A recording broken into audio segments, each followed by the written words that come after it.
नमस्कार दोस्तों, स्वागत है आपका मेरे YouTube चैनल मिशन अम्बेडकरवाद में। और जैसा कि आप जानते हैं कि जो मेरे चैनल के सब्सक्राइबर हैं उनको पता होगा कि मैं किस हिसाब से अम्बेडकरवाद की बात करता हूं। हमेशा ही जो मेरी वीडियोस रहती हैं वो अम्बेडकरवाद को लेकर रहती हैं। वो धर्म और पाखंड के बारे में जो चर्चाएं चलती हैं, तो उन चीज़ों के ऊपर बातें जो हैं अक्सर मेरी रहती हैं। वो वैसे ही मैं वीडियोस बनाने की कोशिश करता हूं। तो आज भी इसी चीज़ पे मैं बातचीत करूंगा, क्योंकि ऐसा कुछ नहीं है कि मेरी किसी धर्म से कोई दुश्मनी नहीं है। ना ही मैं किसी धर्म की फेवर में हूँ और ना ही मैं किसी धर्म के खिलाफ हूँ। पर हाँ, जो हमारे समाज के अंदर जो झूठ फैल रखा है, जो एक किसी एक संघ ने,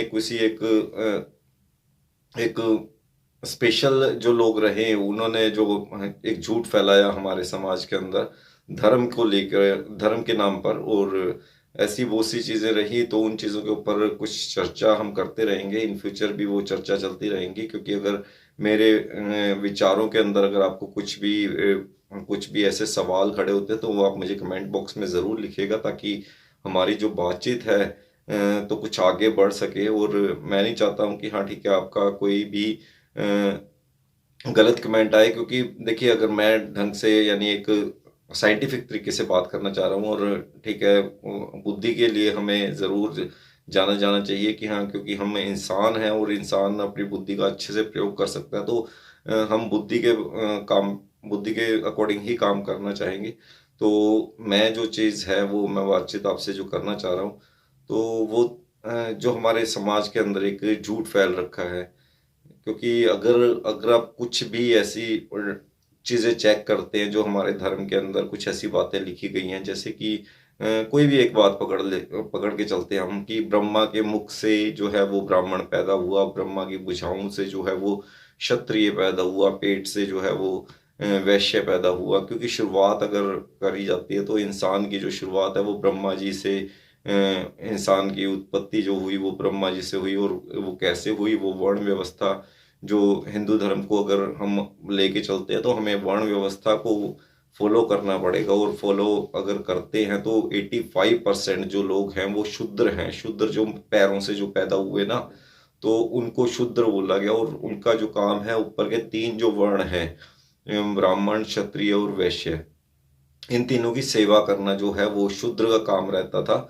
जो वर्ण व्यवस्था के अकॉर्डिंग अगर हम चलते हैं, धर्म के अकॉर्डिंग अगर हम बात करके चलते हैं, इसी करके ही बाबा साहब ने सब धर्मों को एक साइड में रख के जो बात की थी, तो वो किस लिए की थी कि हाँ भाई ठीक है, हम किसी धर्म को लेके नहीं चलेंगे। हमारा जो देश का जो संविधान है वो किसी धर्म को लेके नहीं चलेगा। वो एक लिखित एक किताब थी जिसके अंदर सबको समानता का अधिकार दिया जाएगा, इस करके संविधान लिखा गया था। कोई ऐसा कोई मेन मोटिव नहीं था कि आरक्षण देना है या कुछ। जो चीज़ें हैं वो एक्चुअल में सब समाज को जो बराबर करने की जो एक शुरुआत थी, वो संविधान के द्वारा की गई थी। और आरक्षण जिसको लेके काफ़ी मेरे दोस्त कुछ लोग होंगे ऐसे जो आरक्षण को गलत बताते हैं। तो वो आरक्षण किस लिए था, क्योंकि 5,000 साल अगर बात करते हैं पिछले इतिहास की, अगर पूरा वो चेक करते हैं, तो 5,000 साल का जो हमारा इतिहास है वो मिलता है सिंधु घाटी सभ्यता से। शुरुआत हो जाती है जब सभ्यताओं की शुरुआत हुई। तो सभ्यता जिस हिसाब से, यानी लोगों का एक संगठित होके रहना जिसे बोला जाता है, तो वो एक सभ्यता है जहाँ पे एक समूह के अंदर लोग रह रहे हैं। उससे पहले अर्ध पाषाण काल, पाषाण काल, तो उनके भी सबूत मिलते हैं। पाषाण काल में पत्थर का युग था, अर्ध पाषाण काल में थोड़ा प्रोग्रेस करके थोड़ी आग चलाना सीख गए थे। तो इस टाइप के जो हैं वो जो काल आपको पढ़ने को मिलेंगे अगर आप अपने इतिहास को पढ़ते हैं। पर सबसे अगर पुराने की अगर बात करते हैं, तो सिंधु घाटी सभ्यता, जिसको अगर आप अपनी हिस्ट्री किताबों के अंदर पढ़ते हैं, तो इजीली 6th क्लास के अंदर वो लेसन आ जाते हैं। तो सिंधु घाटी सभ्यता को जब आप पढ़ेंगे तो काफ़ी कुछ आपको अलग मिलेगा, अगर आप धर्म को लेके उस चीज़ को पढ़ रहे हैं। और उसके बाद जब आप उस चीज़ को चेक करेंगे, तो वहाँ पे कहीं पे आपको कोई धर्म नहीं मिलेगा।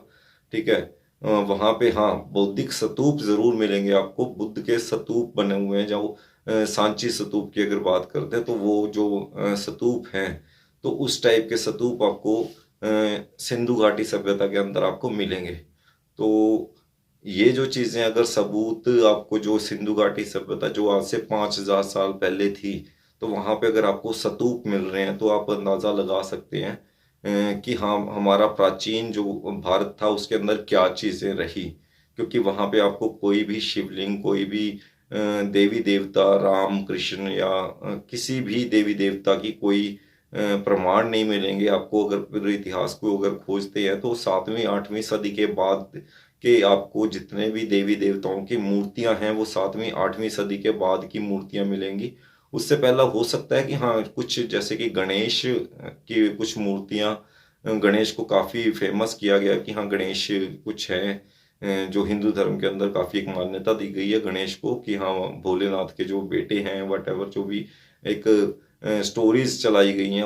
और गणेश को अगर चेक करते हैं तो सब देशों के अंदर गणेश की जो प्रतिमा है उसको पूजा जा रहा है। और पर गणेश के नाम से नहीं पूजा जा रहा है, उसको कुछ अलग नाम दिए गए हैं। अगर आप वियतनाम की बात करते हैं, अगर आप किसी भी नेपाल की अगर बात करते हैं तो वहां पे भी आपको गणेश के जैसे मूर्तियां मिलेंगी, पर वहां पे गणेश बोल के कोई नहीं पूज रहा। और ना ही उसकी हिस्ट्री ऐसी है कि हाँ ठीक है वो शिव जी के जो वो बेटे हैं, ऐसा कुछ कोई हिस्ट्री नहीं है। और ये जो चीजें हैं हमारे भारत के अंदर ही, क्योंकि हिंदू धर्म जो है वो सिर्फ भारत के अंदर है। और भारत के अंदर हिंदू धर्म की जो कपोल कल्पित कथाएं हैं, काफी ही कथाएं, जैसे कि कपोल कल्पित मैं क्यों बोल रहा हूँ, हो सकता है कि आपको हर्ट करे ये चीजें, बट कपोल कल्पित इस करके बोल सकता हूँ कि मछली के पेट से बच्चा पैदा हो रहा है। तो आप इमेजिन कीजिए कि मछली एक पानी में रहने वाला जो जीव है, उसके पेट से इंसान का बच्चा पैदा अगर हो रहा है, और उसके ऊपर तालियां बजाने को आप लोग तालियां बजाते हो क्योंकि जो है ब्राह्मण आके कथा सुनाता है मंदिर के अंदर, लगा लो कहीं आपके घर के अंदर जो कथाएं सुनाता है हनुमान जी का जो बेटा था मकर ध्वज। तो आप चेक करिएगा कि उनका जन्म कैसे हुआ, किस हिसाब से उनका जन्म हुआ। पेट, मछली के पेट को फाड़ के जो निकले थे वो मकर ध्वज थे। मछली के पेट से जो जिनका जन्म हुआ था तो मकर ध्वज थे। और सूर्य की अगर बात करते हैं, सूरज को खा गए थे हनुमान। तो ऐसी जो चीजें हैं, और आज अगर आप सूरज की अगर बात करते हैं, क्योंकि साइंस ने काफी तरक्की कर ली है, और साइंस ने जैसे तरक्की करी तो पता चला कि वो सूर्य कोई देवता नहीं है जो पृथ्वी के चारों तरफ चक्कर लगा रहा है, और हनुमान जी वहां से उनसे शिक्षा दीक्षा ले रहे हैं। ठीक है, तो ऐसा कुछ नहीं था कि धरती के चक्कर लगा रहा है, क्योंकि हमारी अगर कथाएं पढ़ते हैं तो उसके अंदर बताया गया कि सूर्य देव तो फ्री नहीं है, वो अपने रथ के ऊपर चक्कर काट रहे हैं। तो हनुमान जी हाथ पीछे जोड़ के और उनके पीछे पीछे हो लेते हैं, और उनसे पूरा जो है वो शिक्षा ग्रहण करते हैं सूर्य देव से। तो अभी हमें पता चला, जैसे साइंस ने तरक्की करी, कि सूर्य कोई देवता नहीं है, वो एक आग का गोला है। और हमारे ग्रंथों के अंदर अगर आप देखेंगे कि तो उसके अंदर आपको सूर्य की जो है संतान भी जो उनकी लड़की है। तो ऐसी ऐसी कथाएं आपको मिलेंगी। अगर आप, हो सकता है कि आपने वो चीजें ना पढ़ी हो, बट मैंने काफी कुछ पढ़ा है। तो कुछ एक कुछ सिद्धियां ऐसी थी जहाँ पे शादी करके ही आपको जो है वो शिक्षा मिलेगी। तो वहां पे शिव जी, वो जो हनुमान जी थे, तो वहां पे क्या हुआ कि हनुमान जी को वो शिक्षाएं लेने के लिए शादी करनी थी। तो शादी किस किससे की गई थी? सूर्य देव की जो लड़की थी उनके साथ उनकी एक शादी की गई थी। क्योंकि जब आप इन धर्म ग्रंथों की चेक करोगे तो ये सारी चीजें आपको प्रॉपर मिलेंगी। और किसने देखी, किसने लिखी, इन चीजों पे थोड़ा आप दिमाग लगाइएगा कि कौन से टाइम में लिखी गई। और वहां से जो किताबों के अंदर आप अभी तो आपने कागजों के ऊपर पढ़ी हैं वो चीजें, तो उसका जो लिटरेचर, आपका पुराना जो लिटरेचर रहा होगा, ताम्र पत्र रहे होंगे, पत्थर के ऊपर लिखा होगा, तो वो सारी जो किताबें हैं, बिकॉज 33 करोड़ देवी देवता, अगर आप बात करते हैं कि 33 कोटि, तो 33 कोटि मान लें या करोड़ मान लें, कोई अलग राय वो चीज़ नहीं है। क्योंकि अगर आप हर किसी भी अपने शहर के, अगर आप गली नुक्कड़ मोहल्ले के अंदर अगर आप जाते हैं तो वहाँ पे अलग अलग देवी देवताओं के बन रखे हैं। जो किसी ने पत्थर लगा के कुछ, कोई देवी बना रखी है, कोई कुछ बना रखा है। तो अगर आप काउंट करेंगे तो शायद 33 करोड़ से भी ज्यादा हो जाए। तो इस करके मैं बोलता हूँ 33 करोड़ देवी देवता। और 33 करोड़ देवी देवता की स्टोरीज भी हैं। हर किसी का एक इतिहास लिखा गया, उसकी एक किताब लिखी गई है, और उसके जो लेखक हैं वो आपको पंडित जी मिलेंगे।